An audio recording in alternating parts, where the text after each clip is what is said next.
okay, with some frequency f. Okay. Now, when you want to transmit multiple samples at the same time, you pick the signals which are orthogonal to the base signal. Wait, just give me a minute.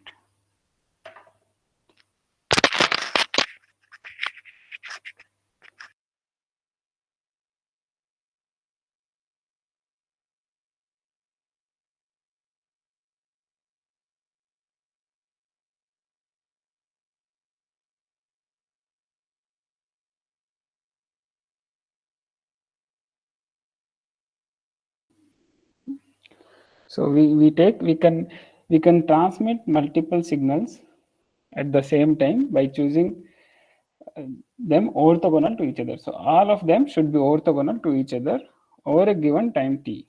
You might have done simulations for this. So this is time t. You take f, 2f, 3f, and f. Okay. This is how you pick the signals for transmission. Okay. Now, how many of these you can pick? You can pick as many as you want. Okay. So let's see for a real system. You have time t. You fix this window t. Okay. And you choose a certain frequency f, which is 1 by t. This is the base frequency. Okay. The lowest frequency. Okay. Because the why do you call this base frequency? Because this is also the spacing between two frequencies, f and 2f, 2f and 3f, 3f and 4f, like this. Okay, two consecutive frequency difference is also f. Okay. Now I will plot the frequency axis here. Okay, this is the f you picked. Okay. Now, okay, we'll draw this in red. This is 2f. I will call it f1, 2f1. This is 3f1.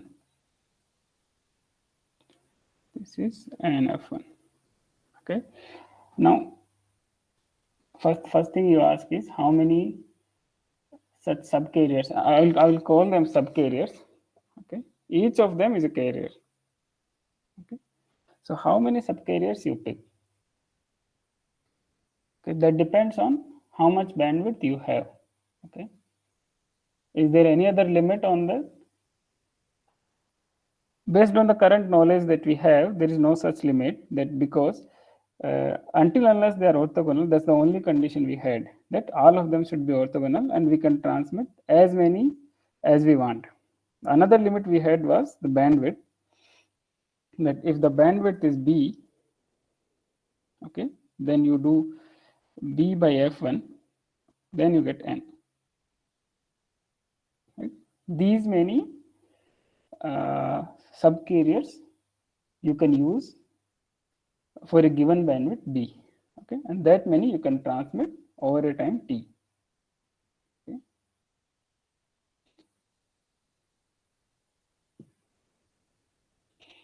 Now, each subcarrier, these are subcarriers. There are n subcarriers. 1, 2, 3, n. Okay. Each of them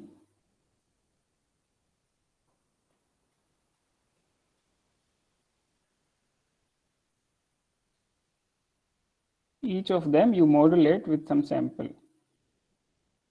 Let's say A1 plus iota B1. Or I will call them X1, X2.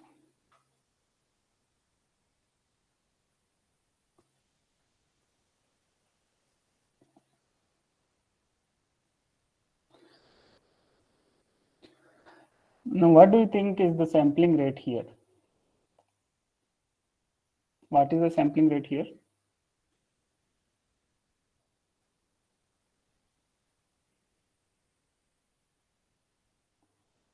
See, you will have to answer, you will have to talk. 2 times the highest frequency component. You said, okay, I will, if I call it F1, Or 2 I times call it NF. NF1. So sampling frequency is 2 2 times times of NF1. Okay. Any other answer?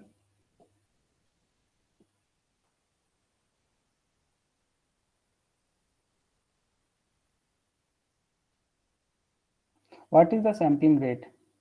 How do we define the sampling rate? like the rate at which we have to sample so that we can reconstruct the signal effectively. Here, as we have like the highest frequency component, so we need like more samples uh, to so that we can reconstruct it perfectly. We Okay. consider the highest frequency among all of them. Okay, I will come to that discussion again. Okay, I will clarify that.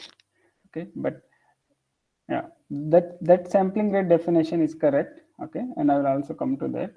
Okay, normally when we say the sampling rate, we say that the number of samples we transmit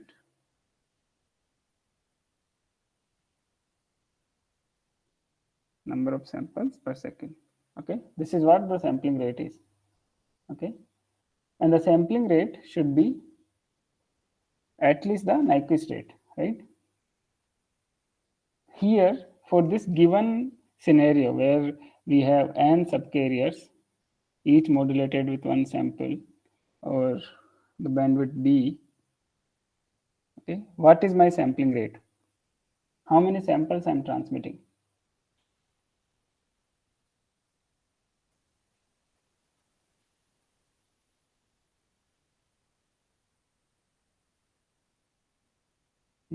How many samples I'm transmitting here? N samples.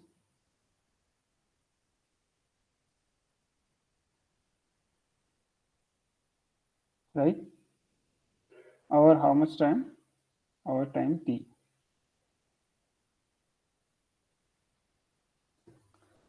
And f1 is my sampling rate here. Okay, because 1 by f1 was 1 by t. So for a given system, that's how you calculate the sampling rate.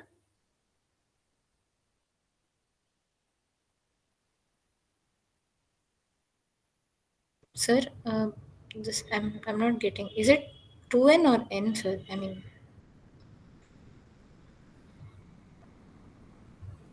This is n here. this is for this example only, no? X1 to xn.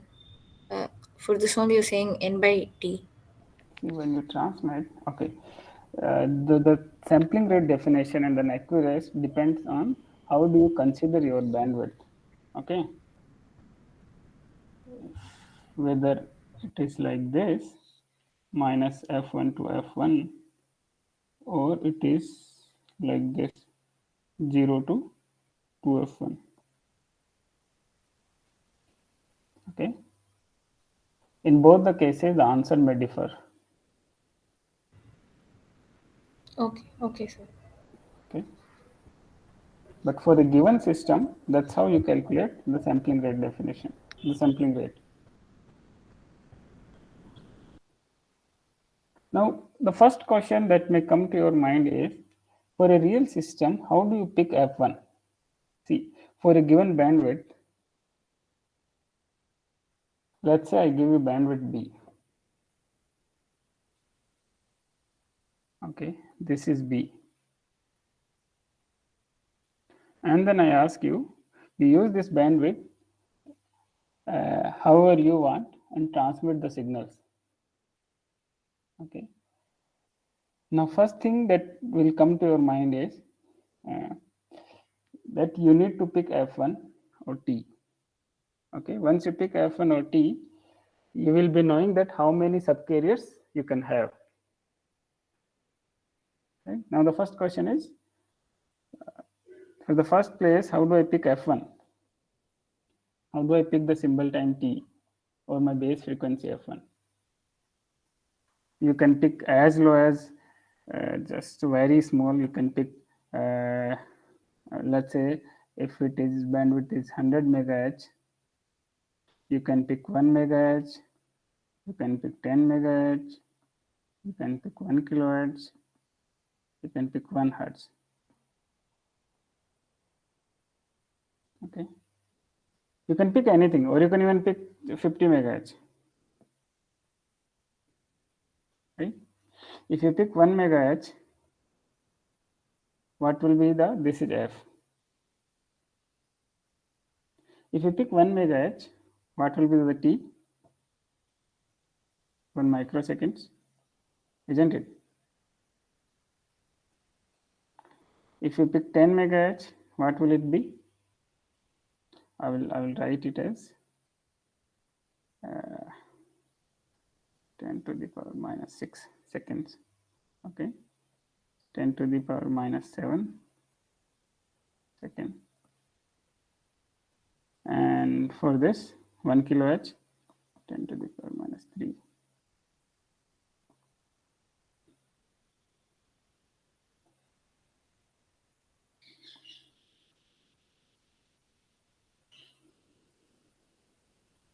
This will be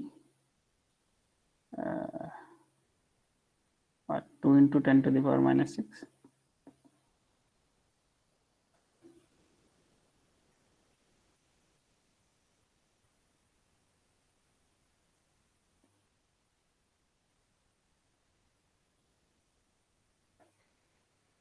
Given this, now given the 100 megahertz, the first question is, how do you pick your base frequency or symbol time? Now, how do you decide for this scenario, for the given bandwidth? Can you pick arbitrary, like whatever you want? Or there are some certain rules? How many symbols we want to send? That we have to decide.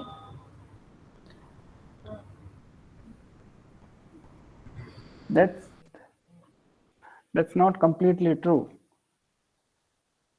Okay, because that's why I wrote T here. When you pick F, if you pick a smaller F, your time T will increase. Okay, so your F multiplied T is constant. Okay, what happening is, so you may say that, okay, well, I will pick as low as, like, let's say 1 hertz. Okay, then I will be having 100 mega subcarriers. Okay, that means 100 mega subcarriers, 100 mega samples I can transmit, right? But the time you are taking to transmit 100 mega samples is 1 second.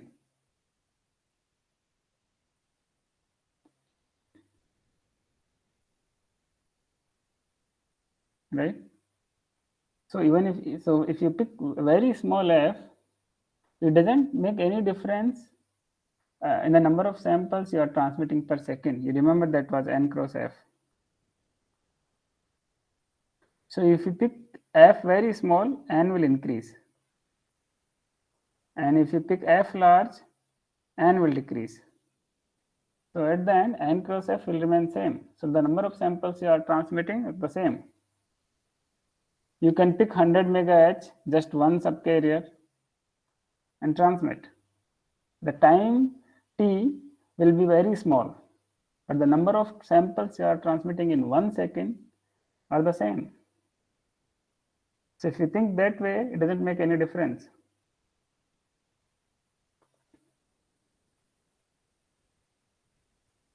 Right? So what actually happening was, if you take 1 hertz, then your symbol will be like this. If you take 1 kilohertz, it will be like this. So you will transmit that many samples in this time. because f into t, they are constant,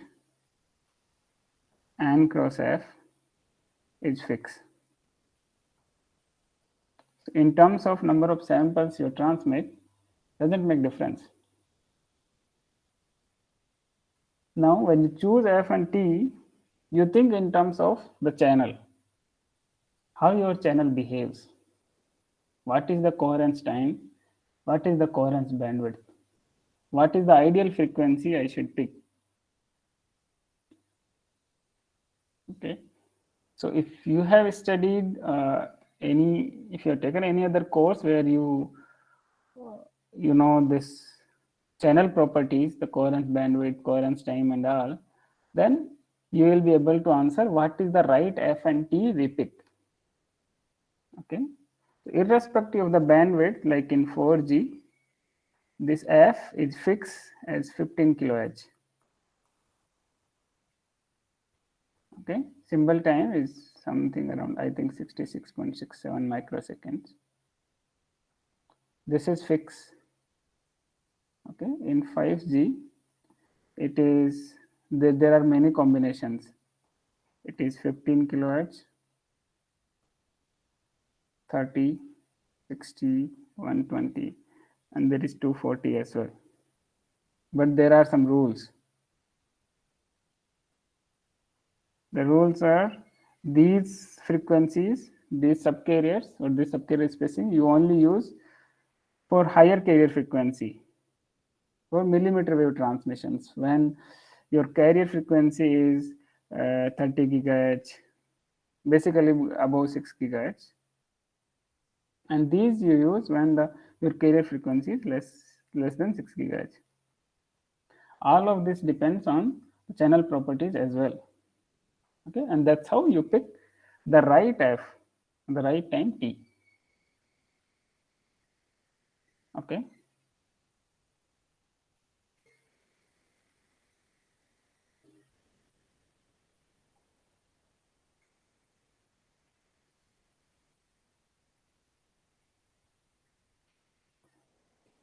Okay, so we'll write the formal OFDM modulation.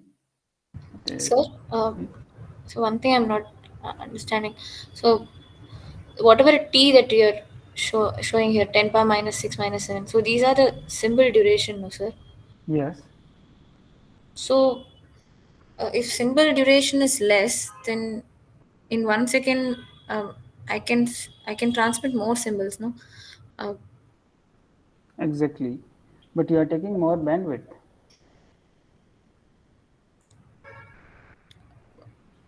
Okay. Right. So okay, we'll draw the time and frequency here again. Yeah, please, sir. This is your 100 megahertz.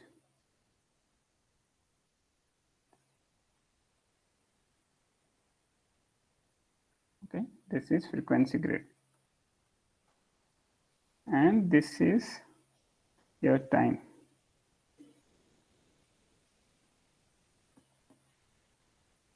Okay. Now what happens is when you pick f,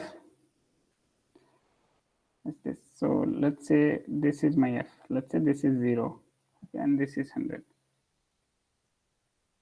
Okay, if I pick f here, okay, this is my f1. Okay, let's say I pick f1 as 1 kilohertz. Okay, for 1 kilohertz, my signal is this. Okay, and this time is 1 millisecond.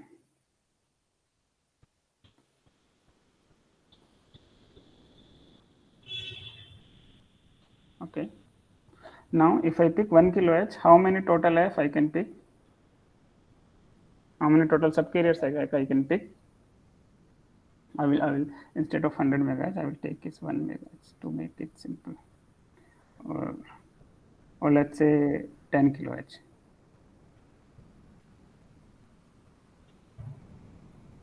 10 kilohertz. This is also 10 kilohertz. Okay, if I f1 is 1 kilohertz, I can pick 10, right? So one here, another one, 3, 4, 5, 6, 7, 8, 9, 10, right? And this is my symbol time. Okay, now you say second case, if I pick f1 as 2 kilohertz, okay, so that means I am picking this one,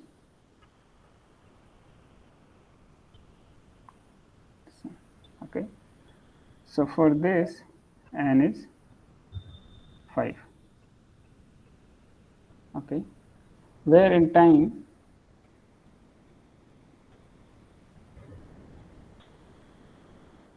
it will be, I will draw it here, or I will draw it here. My symbol time will be this.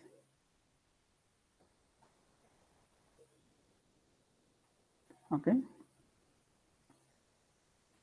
0.5 millisecond.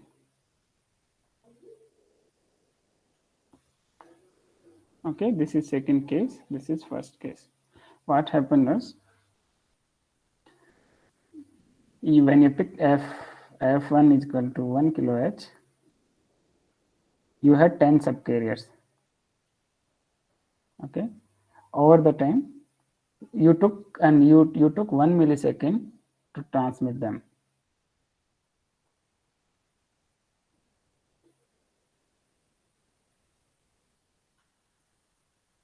Okay, in the second case, when you took f1 as 2 kilohertz, that n was 5, but you took only 0.5 millisecond to transmit. So in the remaining time, this time, you will be transmitting 5 more. You will be sending 1 more second, like this. Okay, so you transmit 5 here. The next time, the remaining 5 you transmit here, if you have 10 samples. So at the end, it doesn't make difference. Is it clear now? Sir, one thing. You said 5 here. So, I mean, so in No, the I mean, second like, case, if you have 10 samples in total to transmit, okay, in the first case, you transmit all 10 in 1 millisecond, right? When you pick f1 is equal to 1 kilohertz. So this sir, is the, all 10, you mean all the 10 different frequencies, F1, yes, F2 up to 10 F1. yes, Okay. So uh, they will overlap, right? Uh, yes. All of them are orthogonal. You pick the okay. orthogonal, right? Okay, sir. Uh-huh. So in the first case, where you transmit all 10 in 1 millisecond, because you can take n is equal to 10. Total 10 you can have in the given bandwidth. In the second case, where you can have only 5, you are only taking half of the time. So in the remaining half, you can transmit the remaining 5. So at the end, in 1 millisecond, you can transmit all 10. Okay. Right? Okay, sir. So it doesn't make any difference. However, F and T you pick. Right? Okay. Yeah, thank you.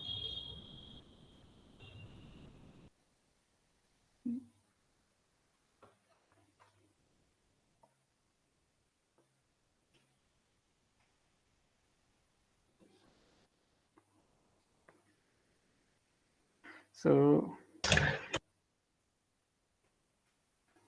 okay, we'll write the formal OFDM. OFDM modulation is nothing but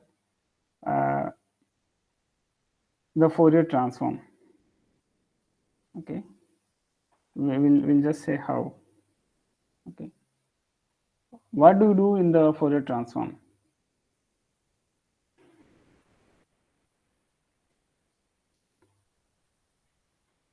When you take, okay, sorry, inverse Fourier transform, x1, x2, x3, x4. These are 4 samples. Okay, if I take I50, See, this time I'm not writing any math. I just want you to understand, visualize. If you have already studied the math, Fourier transform, OFDM, everything, here you can visualize what actually looks like. Okay, so this is in frequency domain.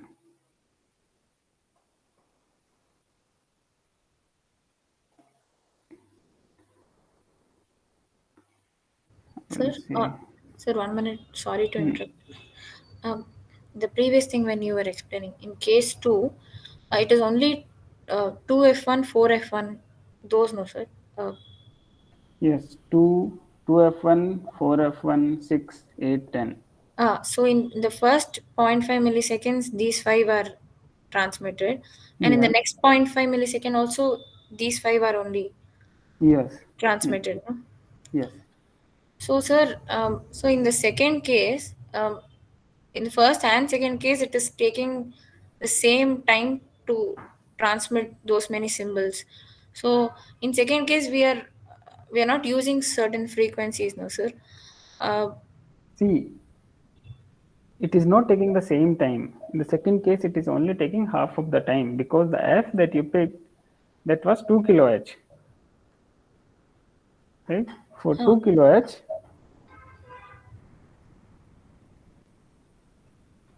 what is the symbol time? It is 0.5 milliseconds. Yes, sir. Understood, sir. Hmm. But in that 1 second, 5 + 5, 10 symbols you are sending. That is what you had told, no? Like first and second case, totally to transmit 10 symbols, we require 1 milliseconds. Yes. So in the second case, we are not using certain, like in between, we are not using some frequencies, no? So Okay. Let me put it this way. will that be some advantage? Like can No. we Let me use put that? it this way. Let me put it this way. Okay. In the first case, you had 1 kilohertz. Can you read it? Okay. Yes, sir. 1. This is 2 kilohertz. This is 3 kilohertz. There are so many frequencies in between I'm not using. I could have used 0.5 kilohertz as well, right? You did not say that I'm not using those frequencies. There are signals in between here as well. So the frequencies. Okay? It's the continuous band, continuous 10 kilohertz. I have infinite. I can choose infinite subcarriers, right? At that time, you could have said that why you did not pick 0.5 kilohertz. Because they are not orthogonal. No, you can pick zero. You can pick 500 hertz, and in that case, you will be having n is equal to 20. Okay. Right? You can pick 250, and in that case, you will have n is equal to 40. Okay. The thing, Okay. pick a smaller one, the time will increase, right? The biggest disadvantage is at the receiver, you will have to wait for that long to receive your signal. Why you don't transmit at 1 hertz?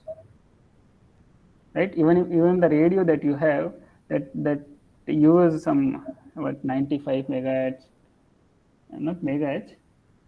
What is the frequency? 95, 94, between 90 to 110, right? That's the range of the radio. Okay. Why Okay. you don't transmit at 1 hertz? You'll have to wait for 1 second to get the complete information. Your song will be gone by the time, right? Okay. Okay. That's why you have the fast communication. That's how you can talk because your symbol time should be less. What happens here? What if you pick 1 hertz? What is the problem? And your symbol time is 1 second. Okay, you might receive lot many informations here in 1 second. Okay, if you pick, let's say, this 10 kilohertz, I will take this case here. If you pick f1 is 1 hertz. Okay, 10 kilohertz. Okay, you will be getting 10k samples over 1 second. Okay, 10K samples means if it is QPSK modulated, okay, you will be getting 20,000 bits over 1 second for this bandwidth, for 10 kilohertz bandwidth. The problem with this communication is, for every information you will have to wait 1 second, then only you can use it, right? So it's like if you are receiving a message, okay, that message was received at 0, it will be decoded, it will be completely received at once, it will take 1 second for complete reception, then you decode it, then you will use that information, okay, then you will send something, then you will receive something, okay.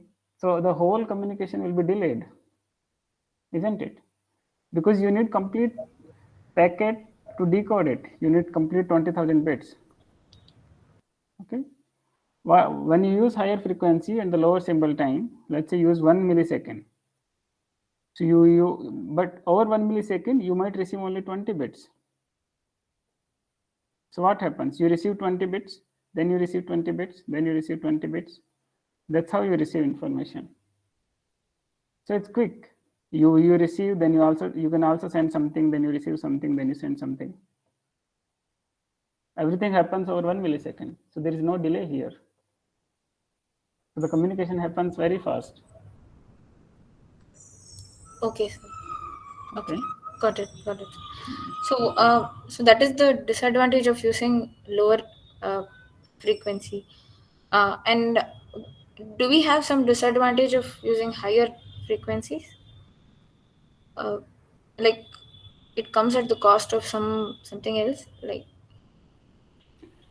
Higher frequencies, the one disadvantage is, uh, at the receiver, it becomes difficult. Uh, it becomes difficult to, okay, to, this is not with the sampling rate, but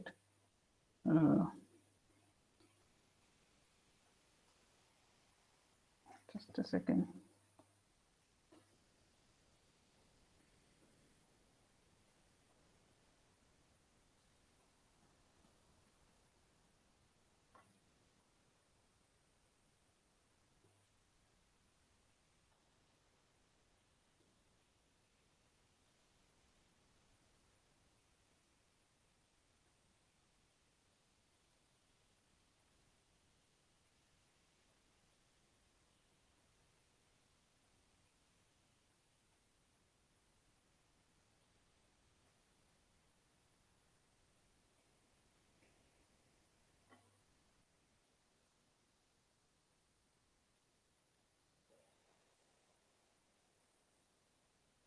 One advantage that I see is, like when you use longer time, okay, then your information is also spread across a long time, okay.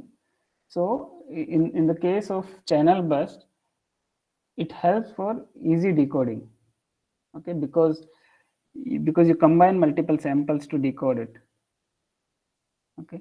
Over a simple time, in case when there are deep fades and all, okay, over the channel, then you may lose complete information. That's one disadvantage I see. So that's why when even in the 4G and all, for some signals we don't use 15 kilohertz subcarrier spacing. We use lower subcarrier spacing like 3.75, 1.25, like that. So those signals take longer time for reception, but we don't care for some specific signals. Those signals are like for synchronization and all, for like the initial signals, okay. But we want to make sure that we receive those signals properly, we don't do any error there, so we take longer time for reception there. so higher frequency signals are more prone to error. They can be easily corrupted by the channel. This is not higher frequency, this is not the carrier frequency I'm talking about.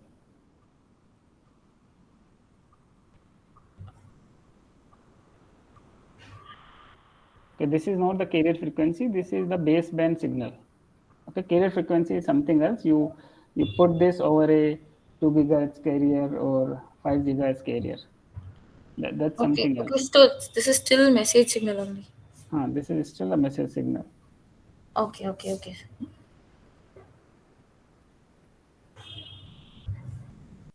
Thank you, sir.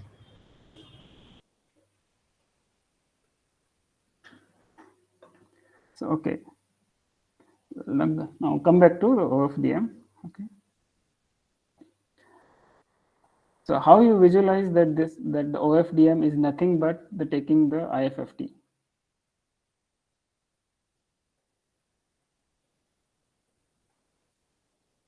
Okay. What is IFFT? If you have, this is what IFFT is.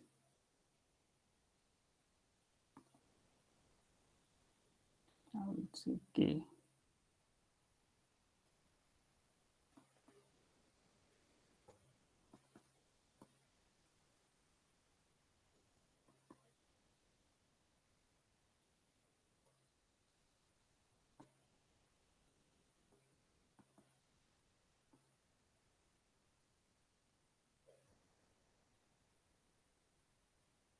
Right?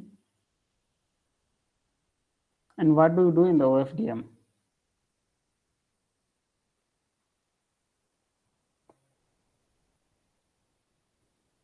So, okay, if you look at IFFT, okay, in the IFFT you say that, okay, my x1 to x4, okay,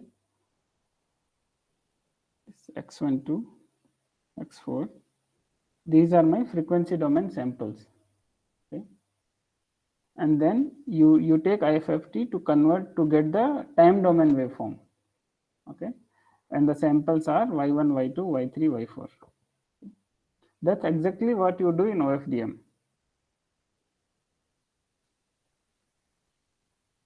You take x1, x2.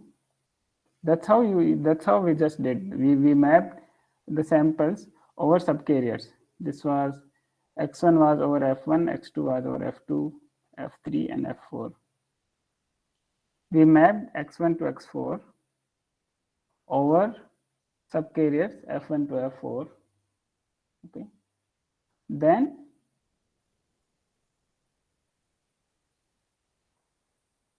to get the time domain signal, you take the Fourier transform.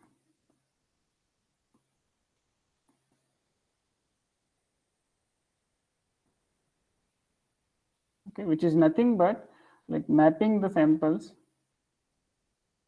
in the frequency domain, take Fourier transform, okay, which is IFFT.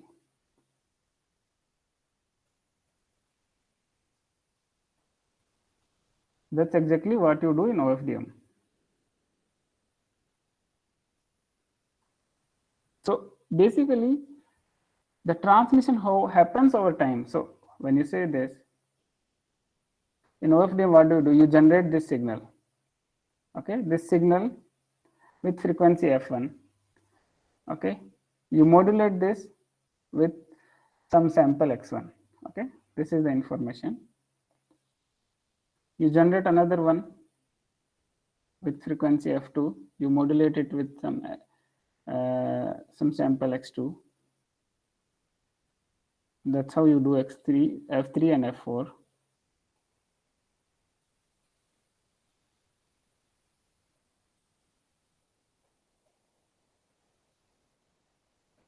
Right? So if you are doing in time domain, that's how you do. You generate four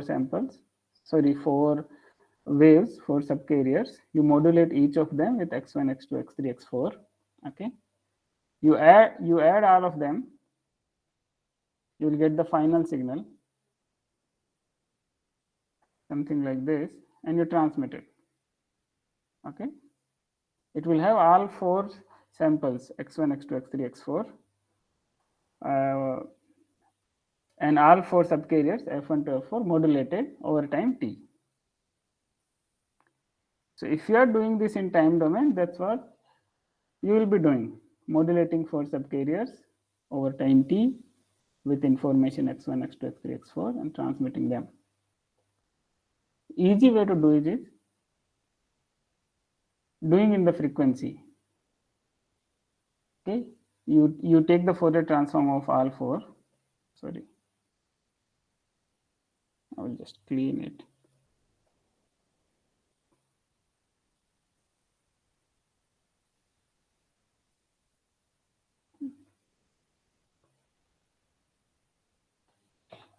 Easy way to do this is you take the Fourier transform. You assume that you are modulating them in the frequency domain. Okay, x1 you are modulating with frequency f1, x2 with f2, x3 with f3, x4 and f4.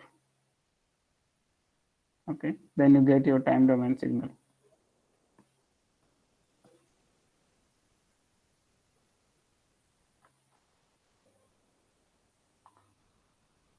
Okay, but at the end, what do? You just modulate 4 subcarriers, add them together and transmit, which will look like this, something like this over time t.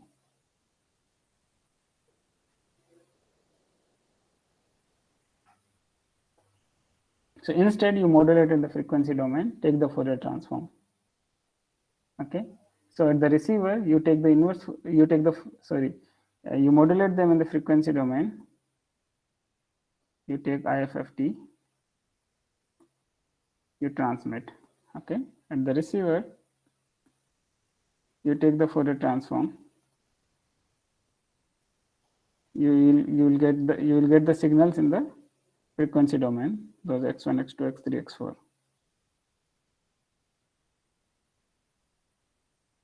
Okay,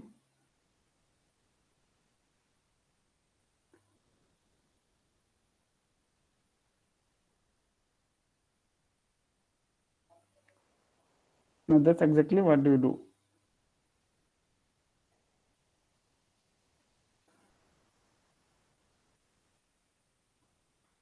Now another thing in there is one more thing in the OFDM which I don't know, should we discuss the cyclic prefix if you already know this, or should we discuss more about how the transmission happens and about the assignment as well? What should we discuss?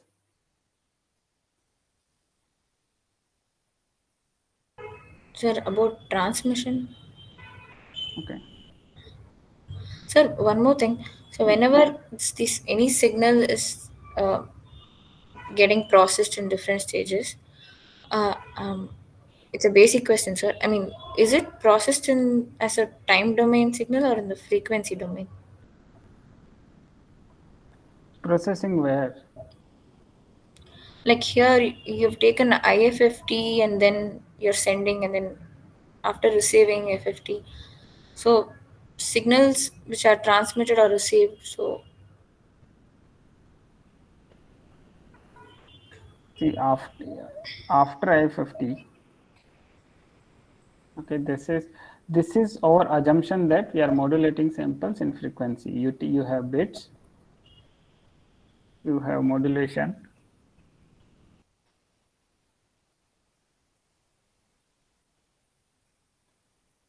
Okay, then you have OFDM conversion. So here, when you do OFDM, like here you assume that the information that the samples, they were in frequency. Okay, so you converted them into time. Okay, then you have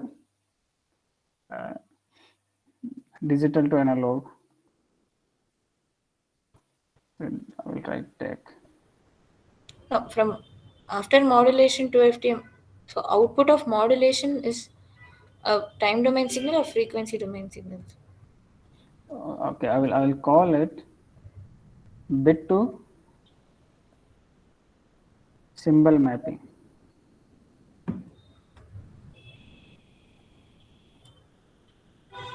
These are those QPSK, BPSK. Yes, these are QPSK.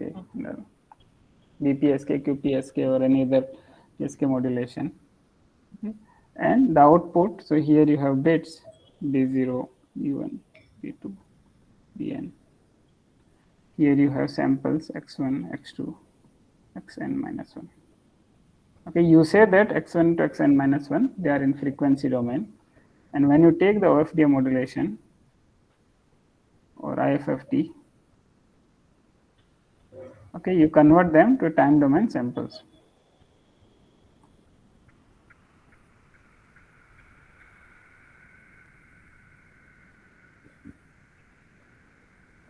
Okay, before discussing the complete transmission, we'll discuss about some of the problems with the OFDM. Okay. One fundamental problem that we saw in the previous lecture, which was when you limit the signal in time, it will expand in the frequency, and when you limit the signal in frequency, it will expand in time. Right? So, like we just discussed, this is how you pick the your subcarriers. So this, let's say 10 kHz. Okay, I will say 2 kHz, 4, 6, 8, 10. This was your time, 0.5 millisecond.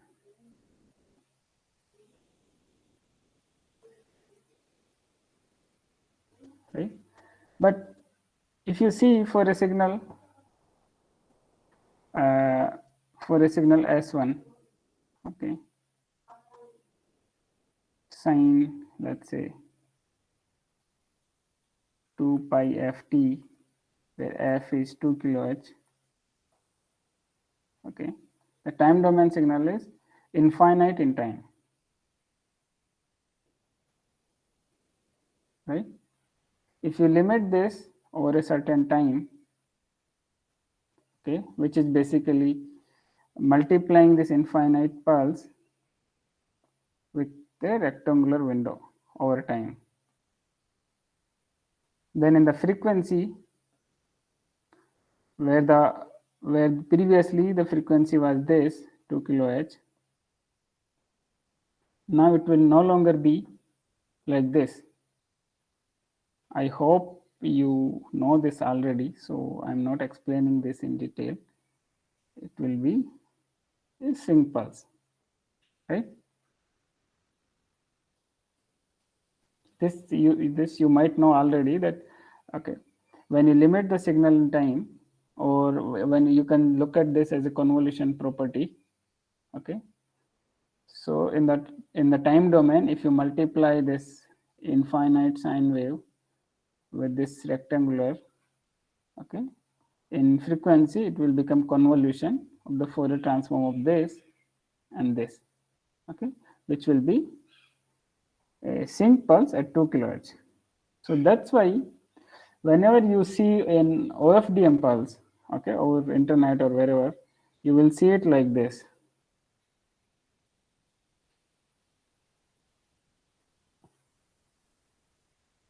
Like this.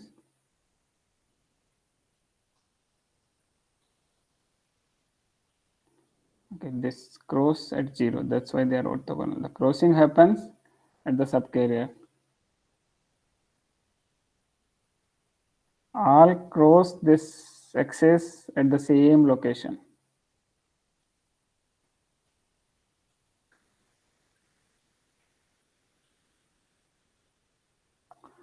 And that's how the OFDM, that's why the OFDM looks like this.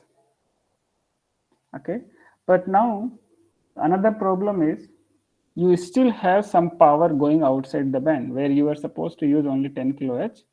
This was the band you were supposed to use, but you see there is lots of energy going outside, which you are not supposed to do. That you are not supposed to have energy outside the bandwidth given to you. So what do? You don't use some of the subcarriers. So there is some power limit given that you can't have the power transmitted outside the band should not be above this limit. Okay, there's some power limit, let's say P, some power limit, transmission power limit. Okay, so what do? You don't use all the subcarriers. So in this case, let's say you don't use these two, you only use these three for transmission. Okay, and so you assume that, okay, because of this, the power outside this is very less. So you just discard, you just don't use this. Okay, that happens in the real transmission. And in all technologies, 4G or 5G, that's what happens, that you don't use the band.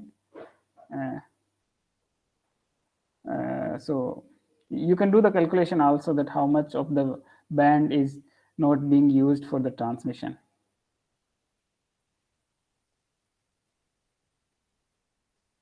Okay, for LTE, I can give an example. For 20 megahertz is the highest bandwidth in 4G, where 20 megahertz has 15 kilohertz as the base frequency, and N is 100. N is, yeah, that's correct.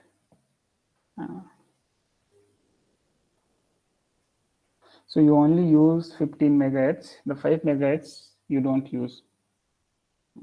With like 75% of the bandwidth you don't use.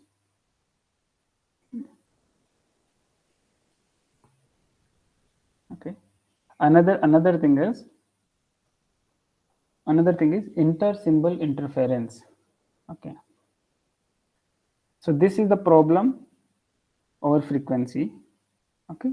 Now there is a problem over time as well. What happens? This is the signal you transmitted. This, let's say these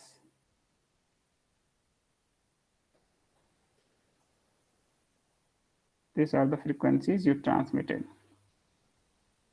This is your receiver window. 0, T, 2T, 3T. Okay. So when you, at the receiver, when you receive the signal, you don't receive just one copy, right? You receive, let's say the first reception happens at this time, 0 to T. Okay. All three, I'll just show them like this. Okay. Second copy you get after some time. Okay. Somewhat delayed. Like this. This is the second copy. Okay.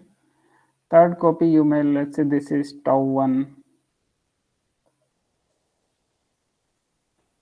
Second copy is tau 2, let's say starting after some time.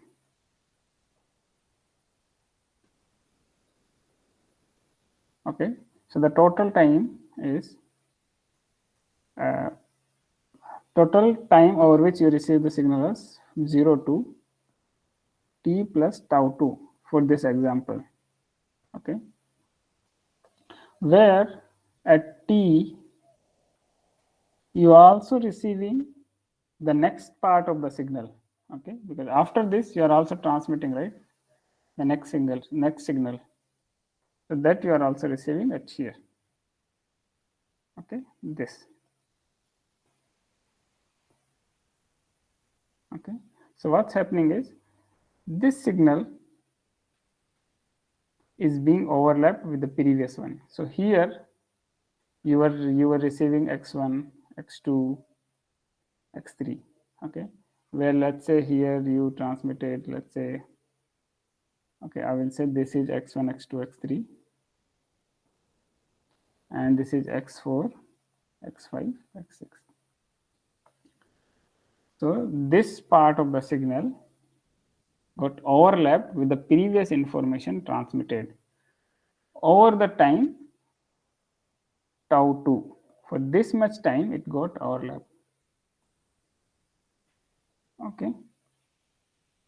So these samples you can't use. Okay, you can't recover them. Okay, and how do you decide this tau t1? Who decides this? Who decides this time t tau 2? Any of you know this answer? Please try to guess. How do you decide this time tau 2, or who decides this time tau 2? So this is ISI, whatever happening. This is inter-symbol interference, because that's correct, because this was the previous symbol and this is the new symbol. What is inter-symbol interference? Interference between two symbols, right? So x1, x2, x3 was the first symbol over time 0 to t. Okay, this x4, x5, x6 was the second symbol over time t2 to t2 to t. Okay, so there is interference between these two symbols. But how much time is this tau 2? How do you decide? Who decides this? How do I find out that for a given system this is my tau 2?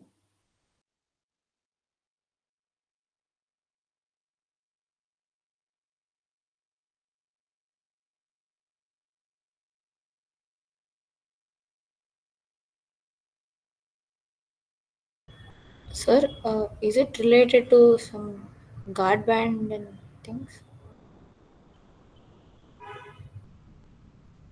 What is guard band? Oh, sorry, that is in okay frequency domain. Oh, sorry. No, what is, see, what is the fundamental here? Okay, what is this time t2? Time t2 is how, no, tau 2 minus tau 1 is 1 by bandwidth. No, think about the fundamental, don't go into the math. Okay, what's happening here? Okay, look at, okay, think of a room. You are sitting in a room. Okay, and let's say you have a laser light. Okay, you switch on the laser light. Okay, and you point it towards the another wall, the other side of the wall. Okay, how much time it will take to reach to that wall? Okay, now let's say somehow you pointed this towards the side wall and it got reflected and it went over all three walls and came back to you. Now, how much time this whole thing will take? So this is an example. Let's say you are here sitting in a room. Okay, one ray goes like this. Okay, another one, let's say, go like this. Okay, this is R1, this is R2, two copies. Okay, who decides this? How long my wave is traveling? This depends on the environment. This depends on where you are transmitting. Okay, like for the laser case, it depends on how big your room size is, where you are pointing it. Okay, so let's say here you are transmitting, you are focusing that laser and you are also receiving it. You have a device which receives the laser light. Okay, so what happens? The first copy you receive is your, let's say your laser light travels at speed t. Okay, so the time t is r1 by c. R1 is the total distance it travels. So total distance it travels is this. It starts from here, go like this. Okay, so this is the total time, total delay. Okay, where you were supposed to receive here 0 to t, but you actually received this signal. So this is, let's say, your laser light. You actually received it after R1 by C time, after this much time. This is the delay. Okay, second copy that you received is this, which is R2 by C. Okay, this you actually, this is smaller path. R2 here, R2 is less than R1. Okay, so second copy you receive from here. okay, where this was this and this was R2 by C. R2 by C is less than R1 by C. Okay, so who is deciding? So now for a real system, okay, who decides how much time it takes? It depends on how far your signal is traveling. Okay, if you are far from the cell, if your cell tower is here, okay, there is one guy sitting here, okay, and there is one guy sitting here. For this first guy, and this is second guy. For the first guy, signal is coming like this. This. So this is my direct path. This is my first copy. Okay. My second copy, the last copy is this. This is my last copy. So this is the last copy which has significant power will decide the tau, right? The first copy you receive this, second copy or the last copy you receive, let's say after this much time. So this is my tau. Okay. The time it takes for the last copy with the significant power to come, right? But for this case, one copy will be, let's say, like this. Second copy is like this, and maybe like this. You can see your at home where the cell tower is, which direction you are sitting, where you are standing. All these factors decide how much my tau will be. It depends on how far you are and what's the surrounding around you, between you and the cell tower. Okay. So that's what tau 2 was here. Okay. So now you don't want this intersymbol interference to happen. Okay. So one option is you don't transmit over that time. So when you transmit information, you transmit it like this. Then you don't transmit for this much time. Then you transmit like this. Then you don't transmit. This is one option. Here you don't transmit.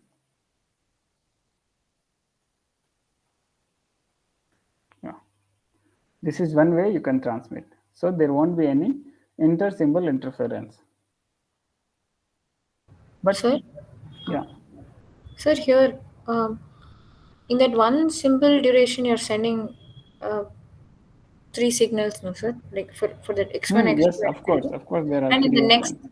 and in the next symbol duration only, you're sending the other three. Yes. That's Why of course. would they? Why would they overlap, sir? I am not getting that. Now these three will overlap with these three. This is one symbol, right? This is one symbol. Yes. Your final symbol will look like this. This is one symbol over time t. This is another symbol, right? So this symbol, okay, should not overlap with this one.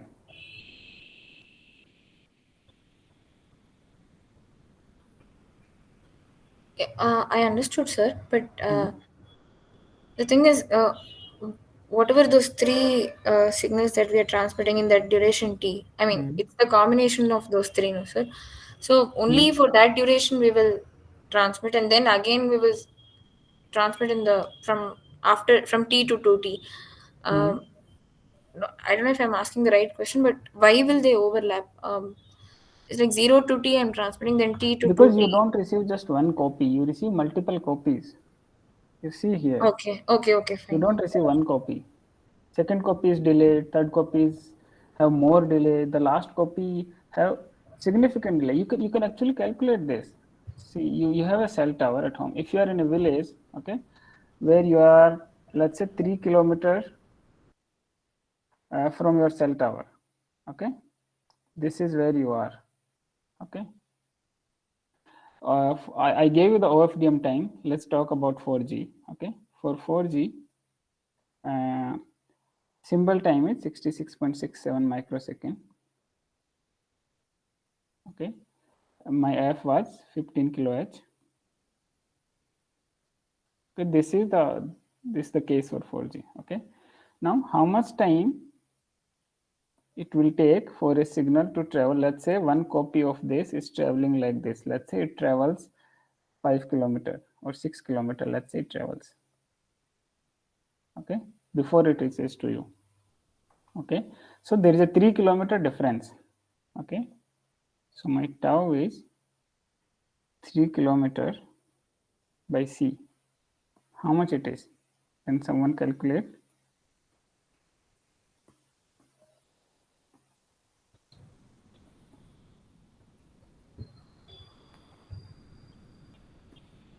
Ten microseconds. 10 microseconds. Where your symbol time was 66 microseconds. So there's a huge overlap, right? You can see that. So this is your 66.67 microseconds, where 10 microsecond is, let's say, this much. So this much overlap is there. If you are 3 kilometers away from the cell tower, you are transmitting a 4G signal at 15 kilohertz of carrier spacing with 66.67 microsecond symbol time, and second copy receives with 6 kilometer traveling 6 kilometer total distance. 10 microsecond overlap you have. The simple calculation says, okay, 10 microsecond is a huge time, right? Yes, sir. Right? So that's why you have this intersymbol interference. Now, I think we have just 5 minutes, so we'll discuss about the assignments, okay? And the remaining portion we can discuss in the next session. You also come up with things that you did not understand, right? So in this week assignments, you will just simulate the OFDM. OFDM you have already done, okay? So assignment is you take bits, you do the complete OFDM, okay? You will do the modulation,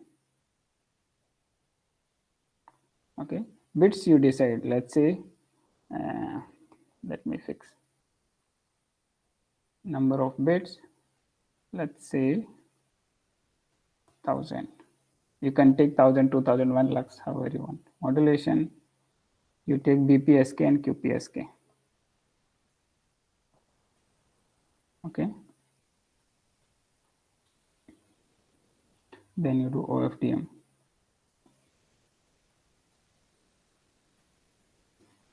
Okay. After OFDM, first thing is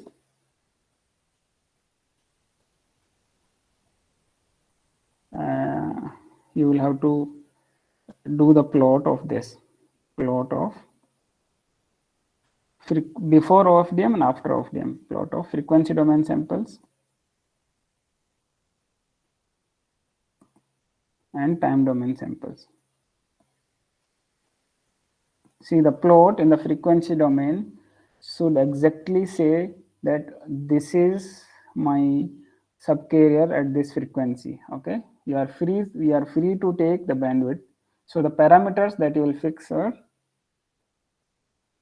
bandwidth and f. Okay, they are free to take. Let's say you take 100 kilohertz and you take 5 kilohertz. Okay, you fix them. Okay, then when you plot the frequency domain output, okay, it should be proper. The frequency exchange should be proper. Proper in the sense, if you have taken this bandwidth 100 kilohertz, it should show 100 kilohertz here, and this 5 kilohertz should show here. It should be very clear that this is 5, this is 10, this is 15, this is 20. Okay, the frequency exchange should be proper. Okay, you can take, if it is 100 kilohertz, you can take minus 50 to 50. That's how you are supposed to take, and you should do a proper plotting in the frequency domain, and then you plot in the time domain.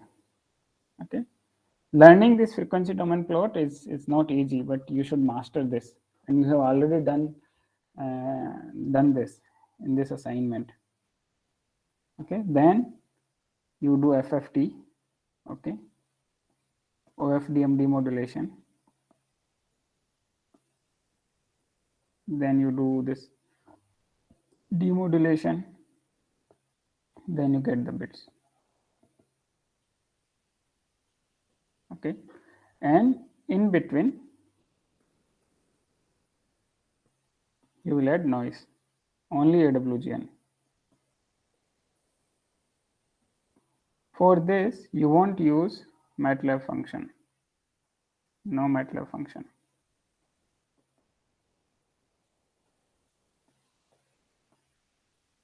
There's an inbuilt MATLAB function for AWGN.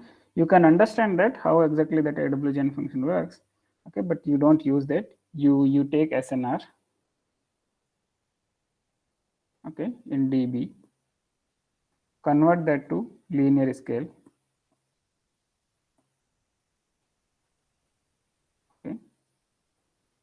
You know the signal power, okay. You calculate the noise power from this using both SNR and signal power, okay. Then from this noise power you add the noise, AWGN noise, for the real and imaginary for both BPSK and QPSK, okay. Then you transmit it, and you do FFT, you do demodulation, you do bits, you get the bits, okay. Now this you do over multiple iterations, okay. Let's say 10,000 iterations you run, okay, and you get the BER curve. That's how they will look like. Two curves, one for BPSK, one for QPSK. These curves should match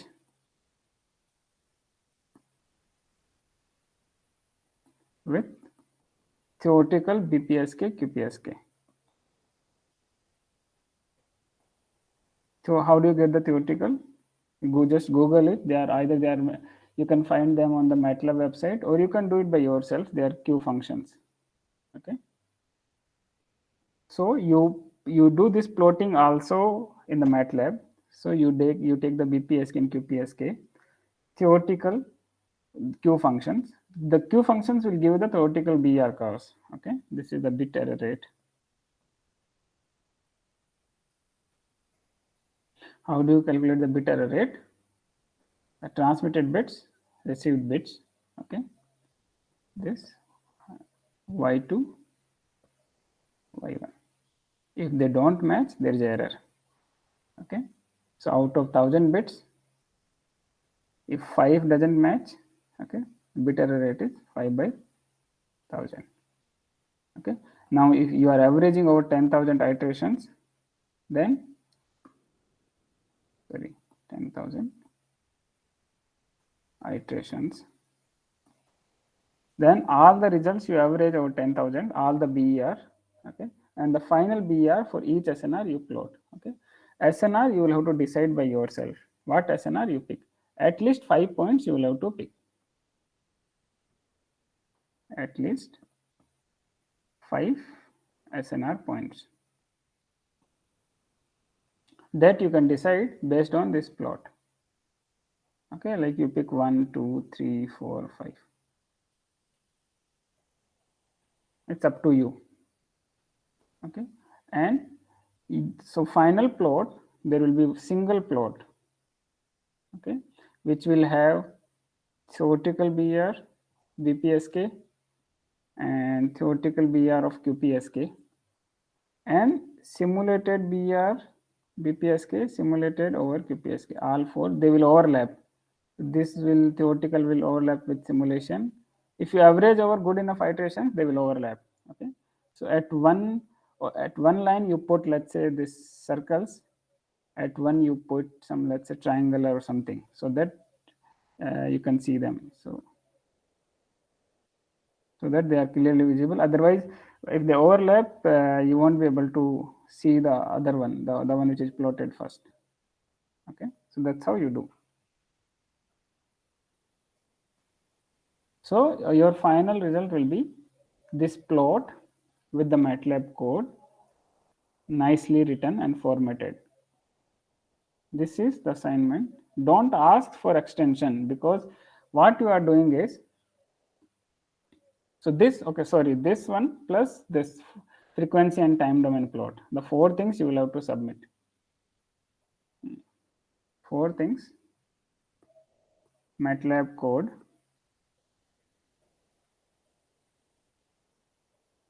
second, time plot before OFDM, okay, before OFDM, sorry, frequency plot.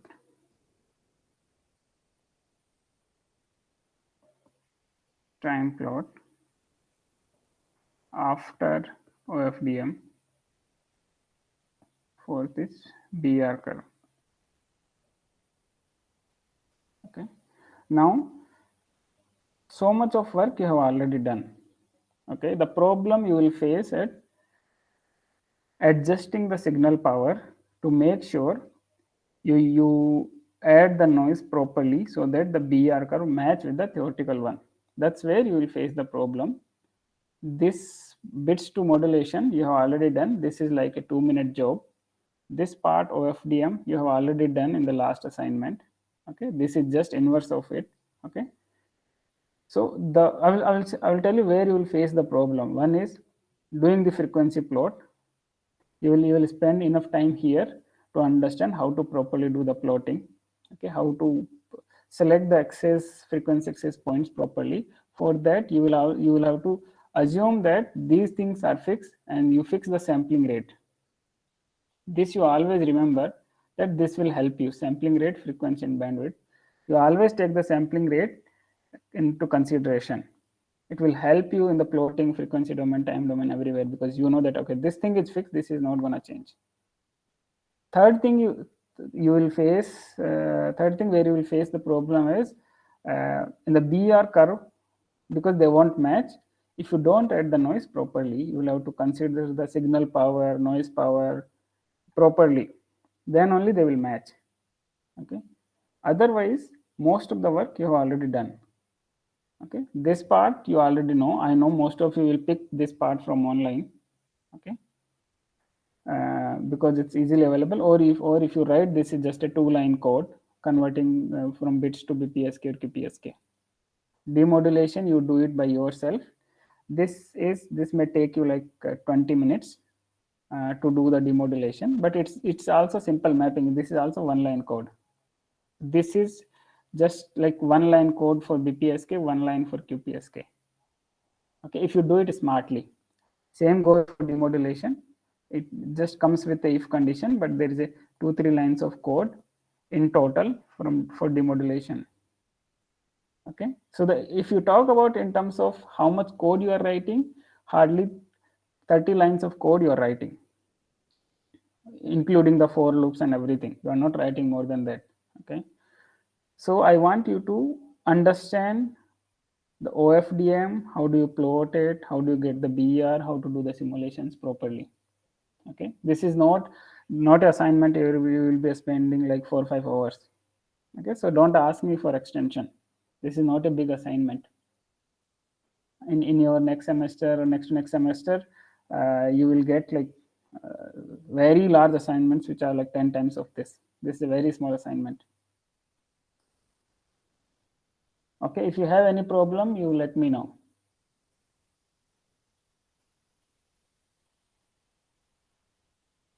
You have any questions right now?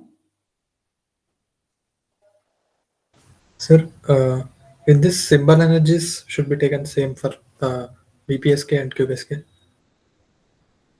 That you decide. You can fix the signal energy when you calculate the noise power. Sometimes people don't consider the signal power. Okay, you take whatever you want. Okay, but you take that into consideration when you are calculating the noise power. You can one way is you keep the signal power whatever it is. Second option is you make it 1. Okay, for both, whether it is QPSK, BPSK, or any other modulation, you just fix it to 1. It's up to you.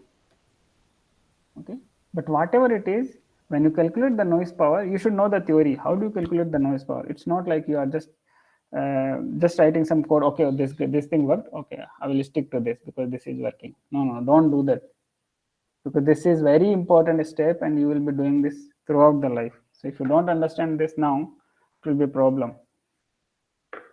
If something is working by mistake, you should know, go back and check why it is working,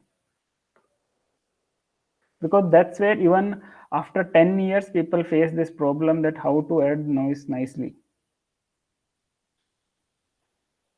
Okay, people even after MTech, after 10 years, people struggle with this. So should we not fix the deadline? This is our next week. We still have like 7 days.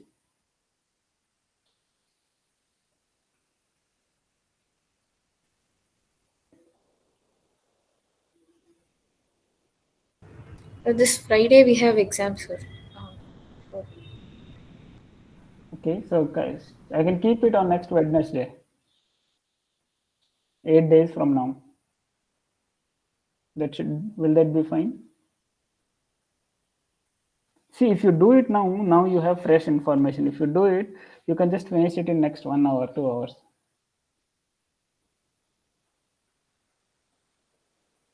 What do you say?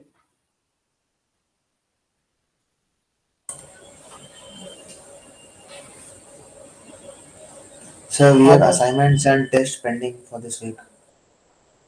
so I'm keeping it for Wednesday. Wednesday is fine.